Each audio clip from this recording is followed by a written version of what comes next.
Devin Haney isn't stepping away from the ring just yet. Rumor has it he's challenging Terence Crawford, setting the stage for what could be the biggest fight of the year. After the drama and backlash from Ryan Garcia, this might be Haney's shot at redemption. Can he pull it off? Let's dive in and find out. Teofimo Lopez, if you don't knock it off talking about you want Bud Crawford. I just seen you and your daddy, and y'all yelled, why didn't we offer you $20 million? So you can imagine what you'd be talking about to fight Bud Crawford. Listen, act like you got some sense. You hear that money counter in the background. Act like you got some sense, and we can make Haney versus Lopez for that 140-pound unification. Yeah, baby, act like you got some sense. And stop talking about Bud Crawford. You don't want none of Bud Crawford, and you don't deserve none. Knock it off. Devin Haney's reputation has suffered greatly in recent months, particularly due to his ill-fated fight with Ryan Garcia. This match had the potential to seriously damage his legacy. On April 20th, Haney was knocked down 3 times, revealing that his defensive, calculated boxing style was no match for Garcia's quick hands. However, Haney received a lifeline when Garcia became embroiled in a PED scandal. Despite Garcia's issues with performance-enhancing drugs, Haney's reputation continued to suffer. The damage to his brand was already done. For his mandatory WBC title defense against Sandor Martin, only one bid came in, and it was for $2.42 million from Top Rank. Even his promoter, Eddie Hearn of Matchroom Boxing, did not place a bid, showing a clear lack of interest in Haney from the boxing community. A popular boxing commentator on the YouTube channel, Showbiz the Adult, discussed Haney's decline, attributing it to his attitude after the Garcia fight. This poor attitude was seen as a major reason for his financial and professional downfall. Initially, Haney refused to consider a rematch with Garcia amid the doping scandal reports. He expressed a lack of interest in fighting Garcia again, pointing out that he had seen enough of Garcia's character and actions during their initial fight. Haney made it clear that he did not see himself ever getting back in the ring with Garcia, as he had lost respect for him. Is the fear of failure pulling Devin Haney down? By rejecting the initial calls for a rematch, Haney made a critical mistake in the world of combat sports. He appeared to be scared. Looking at boxing's recent history, fans tend to respect fighters who are willing to get back in the ring, even if they lose again.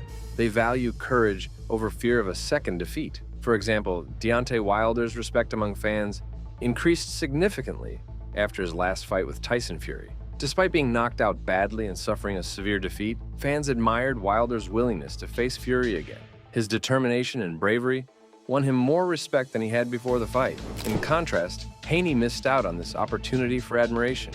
By avoiding a rematch with Ryan Garcia, he appeared fearful, damaging his reputation. Now, Haney is struggling to rebuild his standing in the boxing community, even though his record still shows 0 defeats. But despite the 1-year break Haney announced after the Garcia was banned for 1 year, it seems he was working behind the scenes. There were rumors going around that Haney offered a fight to Terence Crawford. The idea of a fight between Devin Haney and Terence Crawford seemed unrealistic. They have always been friendly, and they compete in very different weight classes.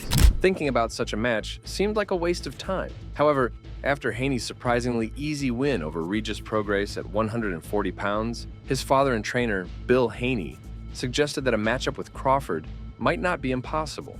Brian Bomac McIntyre, who has been a key figure in Crawford's development, is not a fan of the ongoing discussions about this potential fight. He respects Haney and acknowledges his talent, but he believes that facing Crawford would be disastrous for Haney's career. Bomac is convinced that Crawford would ruin Haney's future in boxing. Bomac has watched Crawford since he was young and has played a significant role in his growth as a boxer. This year, Crawford's hard work paid off when he defeated Errol Spence Jr., a top welterweight, in a dominant performance. Despite being nearly unbeatable, Crawford is 36 years old, while Haney is 11 years younger and nearing his prime. Bomac understands why a young, ambitious fighter like Haney would be eager to challenge a veteran like Crawford. Although Crawford is still a formidable opponent, his age is becoming a factor. Haney, being younger, might see this as an opportunity to make a name for himself. However, Bomac warned that if Haney decides to pursue this fight, it could turn out to be his worst nightmare. Crawford continues to improve with each fight, takes great care of himself, and is dedicated to the sport. Bomac believes Haney should reconsider going after Crawford. Eddie Hearn thinks a fight between Devin Haney and Terence Crawford would be amazing.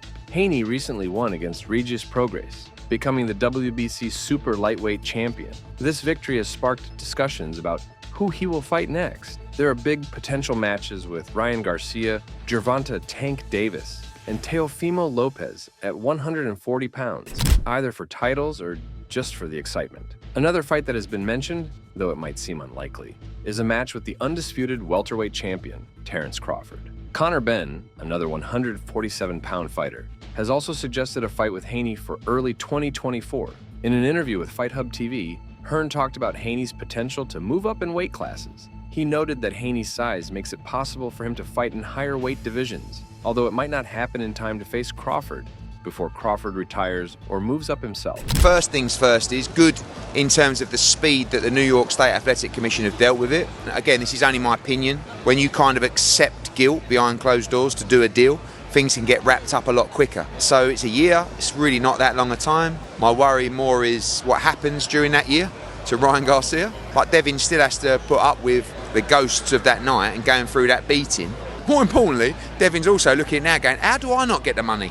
Hearn mentioned that Haney's next fights could be against Ryan Garcia, Teofimo Lopez, or Tank Davis. Now that Haney is a significant draw, Hearn hopes to continue working with him for a long time. Hearn also observed that Haney looked bigger than Prograis in their fight, even though Haney was moving up to 140 pounds. He believes Haney could fight at 147 pounds without any issues, predicting that Haney will be stronger and hit harder at that weight. Hearn emphasized that while a matchup between Haney and Crawford would be incredible, it's important for Haney to settle into a new weight class first, rather than immediately facing a top fighter like Crawford. We also saw that earlier this year, Ryan Garcia called out Terence Crawford on social media, saying he wanted to kick his asterisk just for the sake of it. This seemed unusual since Ryan would never speak to Boots Ennis like this. However, Ryan chose the right target because Crawford was desperate for a fight and couldn't afford to stay inactive much longer without being forgotten, to generate interest in his upcoming fight against WBC light welterweight champion Devin Haney on April 20th. If Ryan managed to upset Haney, his popularity would skyrocket, making him one of the biggest names in boxing. In that scenario, Ryan could choose to fight anyone and might forget about Crawford, focusing instead on more talented fighters. Garcia managed to upset Haney, and the fight was followed by a lot of drama, but for all the wrong reason, as we saw recently. Terence Crawford believes he has achieved everything possible in boxing, with only one personal goal at welterweight, highlighted by a career-defining victory over Errol Spence Jr. Crawford has expressed that there is nothing left for him in the welterweight division. He recently scheduled a fight at 154 pounds against WBA champion Israel Madrimov on August 3rd. This step up is not only an opportunity to become a four-weight world champion, but also a test. Super middleweight champion Saul Canelo Alvarez, despite warnings that the jump in weight might be too challenging. On the Joe Rogan Experience, Crawford mentioned that becoming undisputed against Canelo would be the ultimate addition to his legacy. Crawford feels that he has accomplished all there is in boxing. Now, it's about the money and the chance to defeat Canelo. He acknowledged that if this fight were to happen, it would be the pinnacle of his career. While Canelo has dismissed the idea so far, Crawford's new support from Saudi Arabia's Turki Al Sheikh makes anything possible in the sport.